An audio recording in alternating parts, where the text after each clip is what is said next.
अभिनंदन करतो नागपूरवासियांचं, ज्यांनी 1 जुलै रोजी आमच्यामध्ये भाग घेतला, आपला निषेध नोंदवला की दीक्षाभूमीचं पवित्रकरण हे आम्ही होऊन देणार नाही.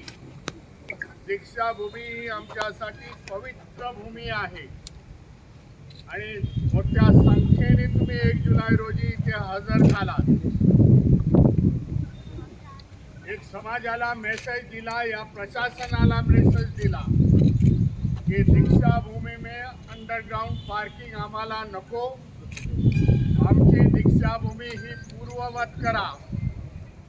तो जो मेसेज केला संपूर्ण महाराष्ट्रामध्ये आणि देशामध्ये, आणि त्याच्यामुळे तुमचं सगळ्यांचं अभिनंदन पुन्हा करतो. हे एक षडयंत्र आहे. 1 तारखेला मी येणार होतो, परंतु मी विजयवाडा टू हैदराबाद असा 175 किलोमीटरचा प्रवास करून देखील मला ते फ्लाईट मिळालं नाही. सकाळी 5 वाजताचं होतं,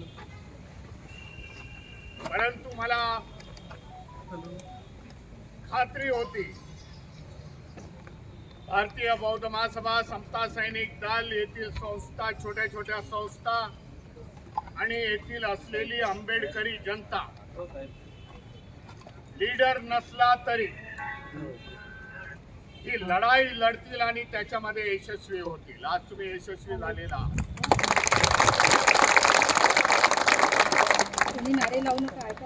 षडयंत्र याचं होतं की दीक्षाभूमीचे ट्रस्टी जे लबाड आहे, समाजद्रोही आहेत, त्या दीक्षाभूमीच्या ट्रस्टीने येथील प्रशासनाला